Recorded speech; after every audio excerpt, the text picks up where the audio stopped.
Welcome to Houston Sports Talk with your host, Robert Land.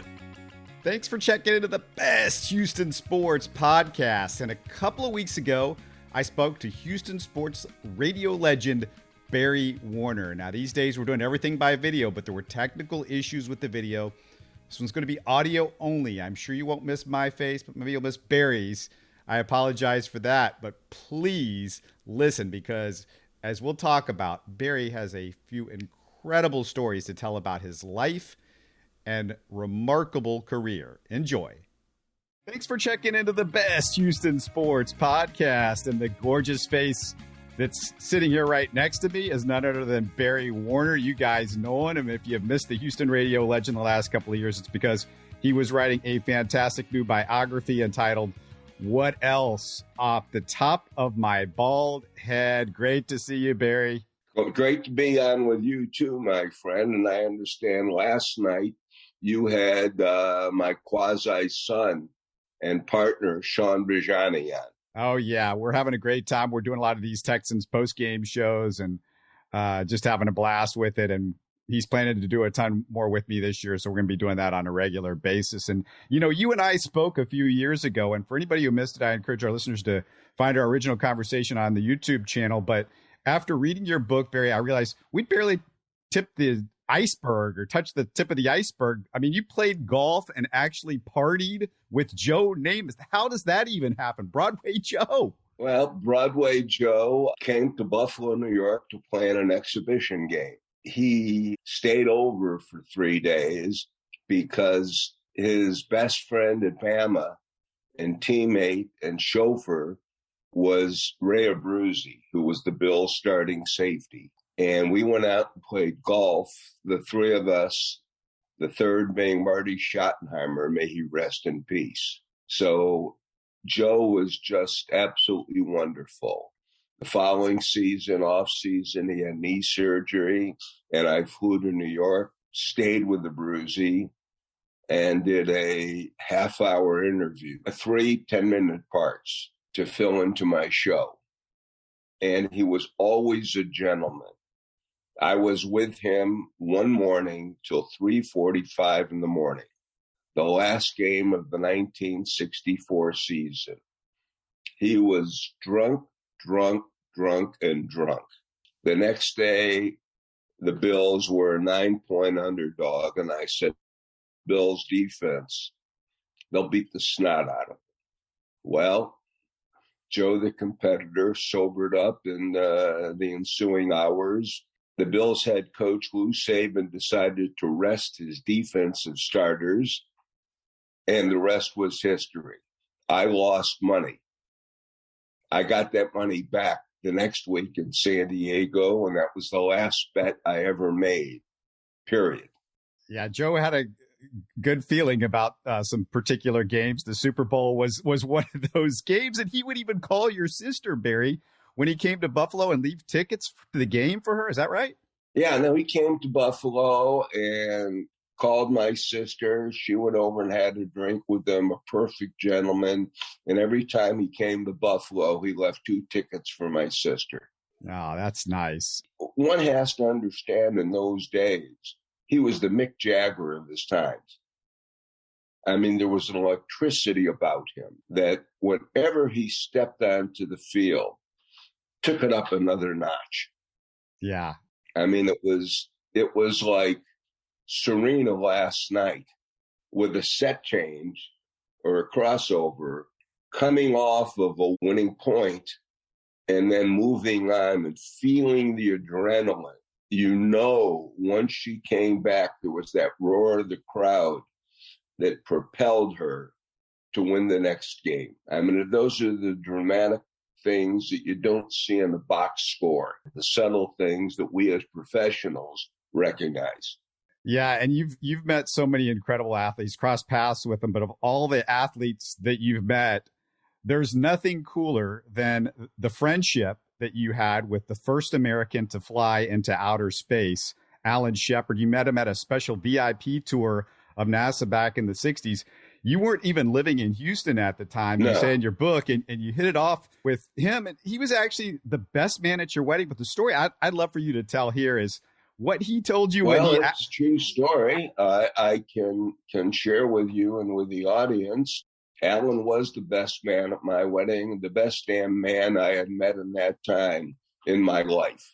Alan was taciturn like a Tom Landry. He was all business. But for some strange reason, when he and I got together, he let loose. He laughed. I could see the smile in his eyes and his teeth, which few at NASA saw. I mean, he was a hard-ass naval lieutenant who just put the fear of God into all the other astronauts. What did he tell you, Barry, about, because you talked to him right after he went to the moon. What did he tell you about that experience? Because he drove over to your place to celebrate, I remember, after the moon landing. You can talk about that too, but the story that he told you about seeing the Earth from the moon. Alan said, and this was a refrain from the other men who had preceded him to the lunar surface, the planet Earth from outer space looks like the sole Christmas ornament lit on a tree. It was that small. But you know the power of planet Earth. But from outer space, it looked like, please. And it was just a very powerful experience. And he also shared with me the part about UFOs. People want to know, is there life out there in space? And Alan just said, it would be cavalier of us to think that we are the most civilized planet.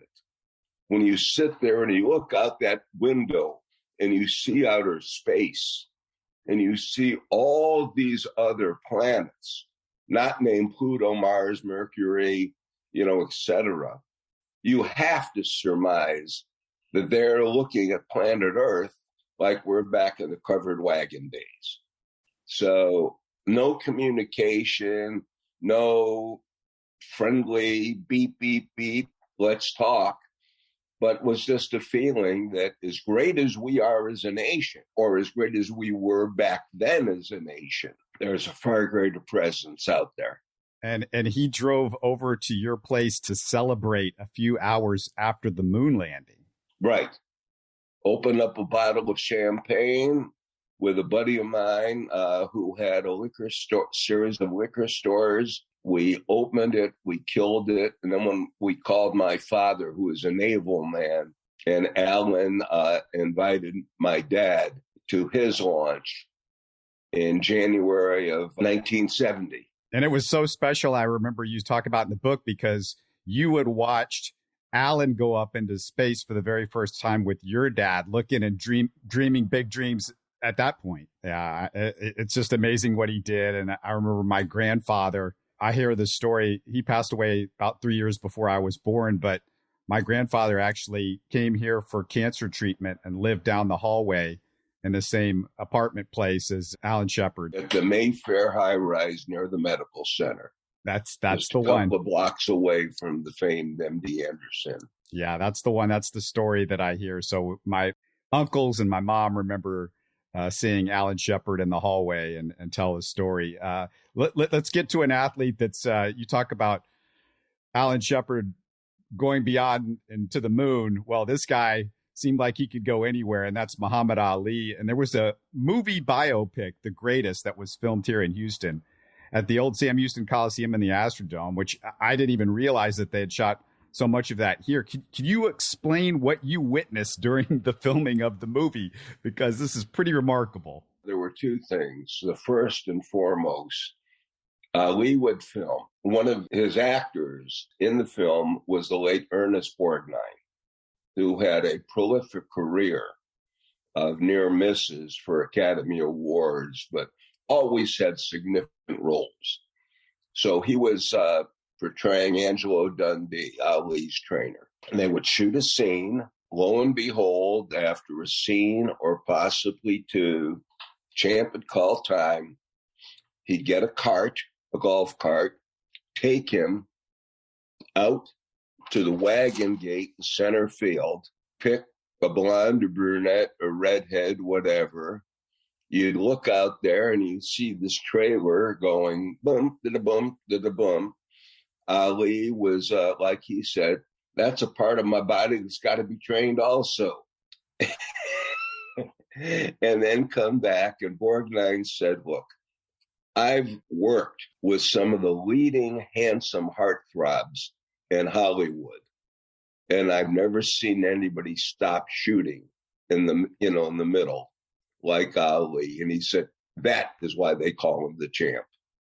There was kind of a skirmish on the set between Ali, and there was a little bit of an argument between him and one of the guys that he was well known to have fought in one of the big fights, right? Yeah.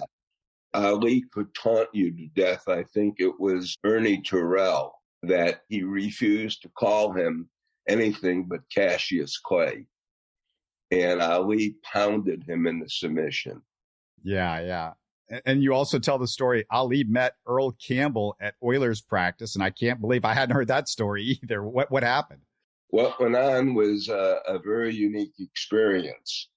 On September 29th, 1979, Ali invited Chris Bigala, was my intern, who's now a partner with Jim McGrath in a large public relations firm here in Houston, up to Ali's suite to watch Monday Night Football against the Cleveland Browns. So in the course of us watching the game, he said, tell me about that boy named Earl Campbell. So I started telling him. He said, I'd like to meet him. Can you arrange it? So he comes into practice. And all of a sudden, one by one, players, black and white, were running over towards Ali. Bum's up in the tower looking down, and he sees what's going on, not knowing it's Ali. So he comes down and wonders, who in the heck is interrupting my practice? And he sees it's Ali. Now, Bum, at age 19, enrolled in the Marines and fought at Iwo Jima. Ali, of course, a conscientious draft dodger. So Bum had a decision to make. Does he stop it, or does he welcome Ali, which was the wise move to do? Well, I did my commentary at 5:30 at night, and then I did another one at 7:30 in the morning. I had FBI threats. The phone lines at Kick Radio on Gulfton, from the Southwest Freeway all the way down Gulfton, all the way to the Loop, were knocked out with that many hatred messages towards me. For 72 hours, I had police bodyguard coverage wherever I went, and a vest that I wore. Explain to people that don't remember that time, why were people so upset? Why were they calling it with death threats? Well, the draft was something very important. Number one, it was a war for starters. It was a war we had no place being in, none. Number two, we weren't defending our borders like we did in World War I or World War II. I mean, wasn't there at all. So it became a very polarizing method of debate, Robert.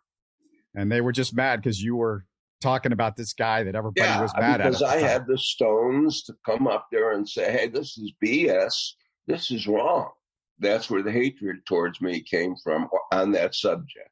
And I know Earl was really excited to meet Ali, but yeah, tell about that. Earl came up with a great line. Here they are, shadow boxing in the parking lot at the old Oilers training facility. And Earl comes up with this great line. The champ says, look at me. Look at how pretty I am, wearing these $1,000 custom-made shirts and clothes and shoes. I said, look at all them foxes sitting there in my limo. And he said, what are you other than just a football player? And Earl pivots and says, champ, you were used to be. I remember when you could move.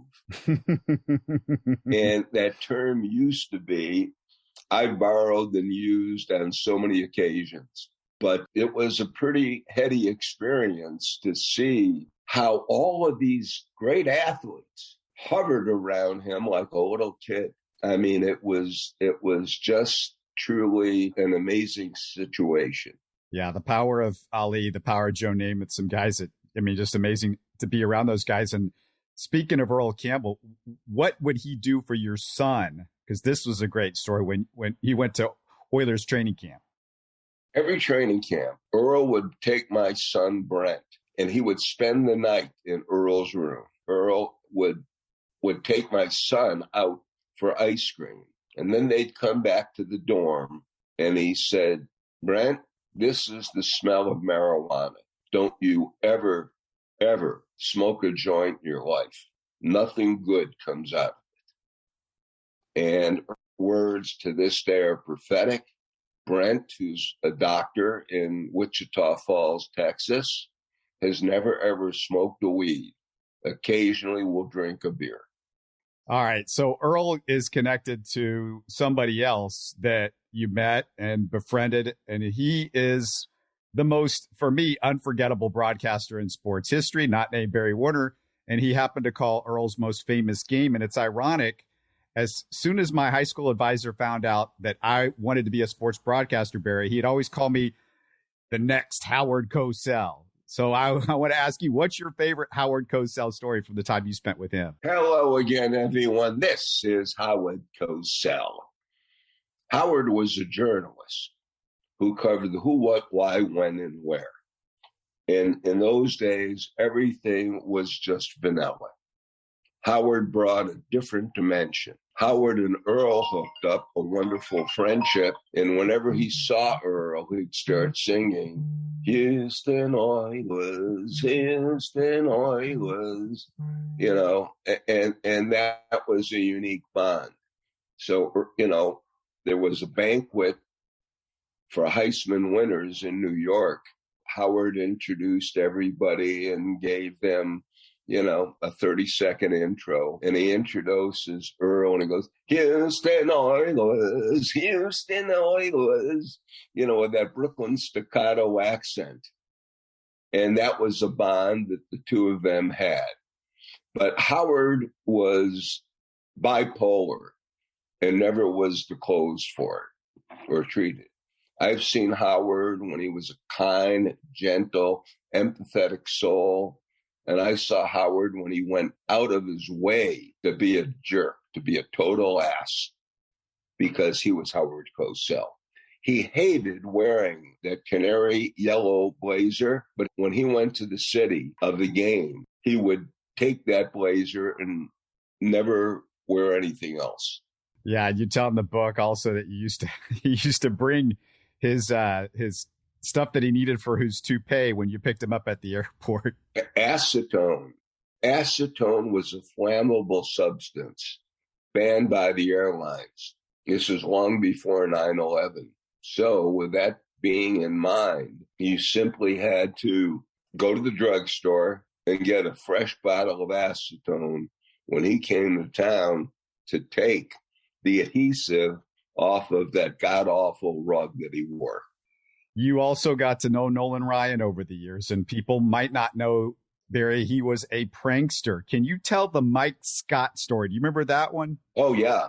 When they would go on the road, Nolan would have the rookies take matches from the discos and the clubs that they went to and put them in Scotty's pocket of his coat. So he'd get home and his wife would go rip shit because Scotty was not a player. Good family man. He just, but the rookies did. He goes, yeah, well, the rookies didn't do this. And he go, but Nolan front him up to it. And you don't say no to Nolan. And she got it on the phone and she called Nolan. Did Nolan own up to it on the phone? Of course he did. Yeah. One of the great players and just real characters from those early Astros teams, and we're going way back now to the 60s, was Rusty Staub. And you became friends with Staub. Right. What can you tell us about that? Well, got hooked up with Rusty first week I was in town. I had followed Rusty's career because he was the most talked about athlete, baseball-wise, for 2 years prior. And you saw him on all the newsreels. Ted Williams came to try to recruit him. And he was a hotshot name long before the draft. So lo and behold, the Astros sign him. I get introduced to him by the team dentist, was my dentist, ended up becoming great friends. And Rusty lacked speed, but had a outstanding arm, great set of eyes, fielded his position by taking angles, which leads me to, during the off season, we played racquetball. And in those days, I was like an A-, B++ tournament rated player. So the first 2-3 times that we played, Rusty kind of got the feel of it until he got to the point where he studied the angles like a NASA engineer. And from that day forward, I never beat him again. His hand-eye coordination was extraordinary. So once he figured that dynamic out, I was toast. He was also a food connoisseur, too, a chef. He had a specially built apartment, a townhouse, I should say, that he paid an extra $15,000, $20,000 to have custom-made ranges put in the apartment. Wow. Custom refrigerator and freezer. So a dinner party at Rusty's was better than going to a 5-star restaurant. Yeah, I don't think a lot of people know that about him. And I want to go to another guy from the Rockets now and another era of Houston sports, because the Rockets come to town after the Astros get started in the 70s, and Rudy T comes to town, and you start up a friendship with Rudy. And the story that just really amazed me was Rudy gets hit in the famous Kermit Washington punch, and everybody remembers that. But you were there sort of helping Rudy get back on his horse a little bit after the punch, right?